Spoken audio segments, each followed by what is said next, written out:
Salutations, respected viewers. I'm George from Ireland. So here I am in South Kensington, London. Lexham Gardens, is that the address?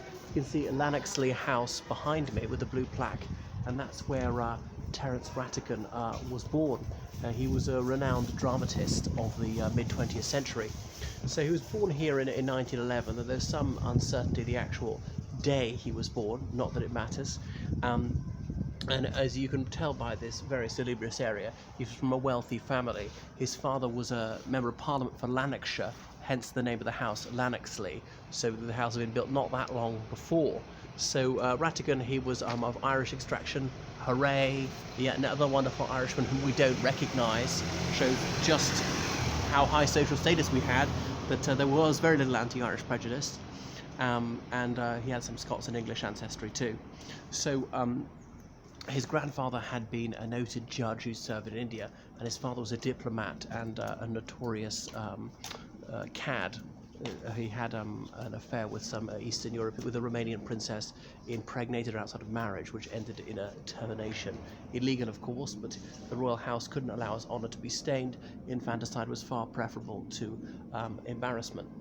Could she not have married this diplomat? Well, he might have been married already at that time. Anyway, back to Terence Rattigan. So he had one brother with whom he was not very close. Sorry, to whom he was not very close. He went to a prep school, I forget which one, and then Harrow School. He was a fantastic cricketer and indeed represented the school at the Eton-Harrow match. It's played at Lord's, being going back way back to almost 1800, and indeed Lord Byron, even though he was said to be actually only average at cricket, played in it as well. And so Lord's is the English national cricket stadium, in case you didn't know. Not Lord's as in aristocrats, as in John Lord founded that cricket stadium. So Mr. Lord it's named after. So every June that happens there. That was an event, part of the season. The season's a series of social events here in the United Kingdom, principally in and around London, going on from, well, about now, from probably about the Cheltenham Gold Cup, might signal the start of it up until the end of August. I can't think quite what would be the end of it. Then it would be sort of upper class social events. And it used to be a three-way event, Eton, Harrow and Winchester. There was one time in the late 19th century when the Wykehists behaved so disgracefully, they were kicked out and they're never allowed to be there again. But they named their own stadium, their own sort of cricket pitch, Lord's, rather cheekily, and their match against Eton was the main event in their calendar. But anyway, that's been scrapped. They have their own proper open day or exhibition, whatever you're going to call it, in the summer now. Winchester College. Back to Terence Rattigan.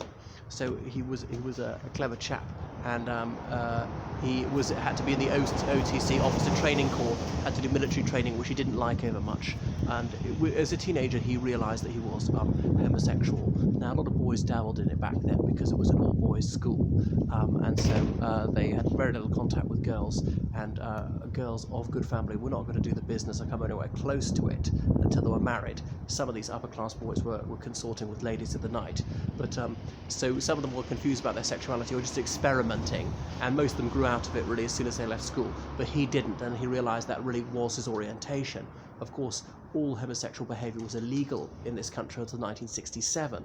Well, in England and Wales, obviously Scotland even later, Northern Ireland until 1982. But he realised this was not just a phase for him. He wasn't simply trying it out. That really was his preference. But he had to be a little bit discreet about it. Homosexuality was tolerated in theatrical and intellectual circles. And fortunately for those, he moved in both. Fortunately for him, he moved in both of those, and he liked to widen the circle of his friends. Anyway, so I can't remember what he read at Oxford actually, but he went down and decided to establish himself as a playwright. No easy thing to do. There being obviously so many budding playwrights, only so many theatres. You've got to make a commercial success. But by the 1930s, he really was. So he had only a family money. Didn't have to worry about making a living too much. They hadn't been that badly hit by the Great Depression. And he also went through a series of paramours. One of his problems is he never had a long-term boyfriend. There was a guy called Michael Franklin. He had this on and off relationship with. So he lived here in the family house most of the time, but he travelled abroad. He briefly gone to Germany in 1933 to learn German. He loathed National Socialism and indeed was writing a play satirising it, but the Lord Chamberlain banned it. We had censorship of the theatre here to the early 60s. You wanted to do a play, they had to perform it in front of a censor sent by the Lord Chamberlain's department, who would say you can't say this or change that word or cut that scene or not that gesture, underline in blue the things they thought were too vulgar, nothing to ridicule politics, religion, the royal family, or nothing sexual, nothing even slightly smutty.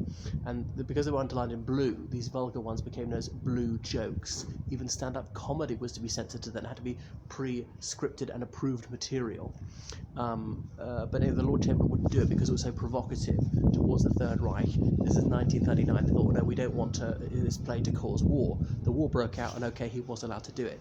So then he volunteered for the Royal Air Force, and he was a clever chap, a graduate. There were very few graduates in those days. He could have easily got himself a desk job in a government office or something, but no, he stepped forward and he put himself in danger, and he lived to tell the tale.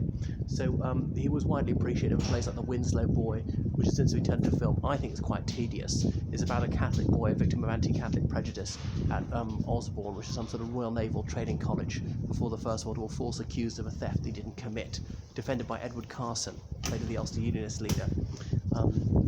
French Without Tears, another one, the Browning version, which is set at an independent school, and it's the most accurate depiction of a public school I've ever seen. Bearing in mind it was written in the 1930s, the play's from the 50s. There is another iteration of the play from a film from about 1993, starring who's that bloke? I can't remember his name. Some guy who was the year ahead of me at school, but it was superb, and Michael Gambon. So it's a Browning version is because there's some sort of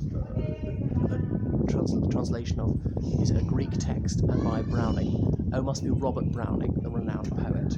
But anyway, he was suffering from cancer by the 70s, and he spent a lot of time in Bermuda, and indeed that's where he died. So his remains were brought back here to be cremated, and they are deposited in the family vault at Kensal Green.